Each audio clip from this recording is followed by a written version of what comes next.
ये आदमी पत्थर की मूर्ति से सोने का कटोरा लेने की कोशिश करता है, लेकिन कटोरा मूर्ति से पूरी तरह झुरा हुआ था और बिल्कुल भी हिल नहीं रहा था। उसने कटोरे के किनारों को पकड़कर जोर से घुमाने की कोशिश की, मगर वह उसे निकाल तो नहीं सका, बल्कि इसके बजाय उसने मकबरे का एक गुप्त तंत्र सक्रिय कर दिया। अचानक आसपास की मूर्तियों के मुंह से भारी मात्रा में पारा निकलना शुरू हो जाता है और फर्श पर तेजी से फैलने लगता है। इस जानलेवा संकट को देखते हुए सभी लोग घबराकर आगे की ओर भागते हैं। तबीयत अचानक पत्थर का दरवाजा नीचे गिरा और पीछे एक साथी अंदर ही फंस गया था। उसने वहां से बाहर निकलने का रास्ता खोजने की बहुत कोशिश की, लेकिन उसे कुछ हासिल नहीं हुआ। वह लाचारी से अपनी आंखों के सामने पारे को धीरे धीरे बढ़ते हुए देखता रहता है। फिर उसने अपनी जान बचाने के लिए चट्टान की दीवार पर चढ़ने का जोखिम उठाया, लेकिन बीच रास्ते में ही उसका पैर फिसल जाता है और वह सीधे नीचे पारे के तालाब में जा गिरा था। उसने पारे से बाहर निकलने के लिए बहुत संघर्ष किया, लेकिन उसका शरीर उसमें चिपक गया था और वह हिल भी नहीं पा रहा था। अंततः पारे ने उसे पूरी तरह से निगल लिया। दूसरी ओर चेन योंग और यी रैन भी पारे के घेरे में आ गए थे। वे घबराकर एक ऊंचे पत्थर पर चढ़ते हैं, ये है, लेकिन जल्द ही चेन योंग की प्रेमिका पारे के जहर के कारण बेहोश हो गई। जब लगा कि अब सब खत्म होने वाला है, तभी हान ने महसूस किया कि उसने कटोरा घुमाया था जिससे यह तंत्र शुरू हुआ था। वह तुरंत पत्थर की मूर्ति के पास जाता है और कटोरे को उल्टी दिशा में घुमाता है। जैसे ही कटोरा घुमा, मूर्तियों के मुंह से पारे का बहना भी बंद हो गया था। चेन योंग की आवाज सुनकर हान ने पत्थर के दरवाजे के पास गुप्त स्विच ढूंढा और उसे एक जंजीर मिली। उसने अपनी साथी के साथ मिलकर पूरी ताकत से जंजीर को खींचा, जिससे भारी पत्थर का दरवाजा धीरे धीरे खुलने लगा था और चेन योंग अपनी प्रेमिका के साथ मौत के मुंह से सुरक्षित बाहर निकल आए थे। इसके बाद सब मुख्य कक्ष में पहुंचे, जहां बॉस सू ने बेताबी से ताबूत को खोलने की कोशिश की ताकि उसके अंदर का खजाना निकाल सके। और जैसे ही ताबूत खुला, एक अजीब सी रोशनी चमक उठी और तांबे की घंटियां बजने लगी। सबसे अजीब बात यह थी कि अचानक वहां मौजूद लोग एक दूसरे को देख नहीं पा रहे थे। सभी लोग अपनी अपनी जुनून वाली मोहमाया में फंस गए थे। सो बॉस के सामने उनके मृत साथियों की परछाई उनकी जान मांगने के लिए प्रकट हुई। चेन योंग ने अपने पिता को देखा, जिन्हें वह दिन रात याद करता था। जैसे ही वह उत्साह के साथ उनसे मिलने आगे बढ़ा, उसके पिता ने अचानक उसका गला घोंट दिया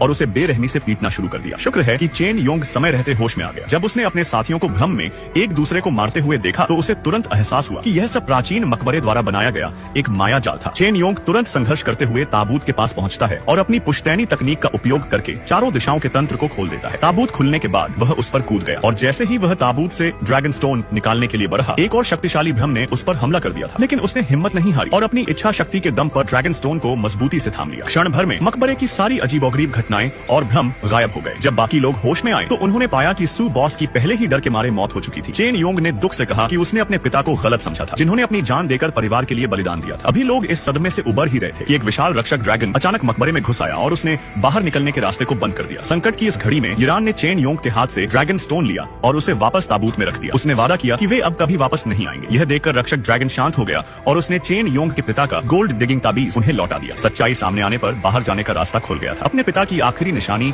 और इस रोंगटे खड़े कर देने वाले अनुभव के साथ चेन योंग असल दुनिया में वापस लौट आया। उसे एहसास हुआ कि खजाने का लालच केवल तबाही लाता है। उसने फैसला किया कि वह अपनी पुश्तैनी कला का उपयोग अब इतिहास की रक्षा के लिए करेगा। शायद यही उसके पूर्वजों की विरासत का असली मार्ग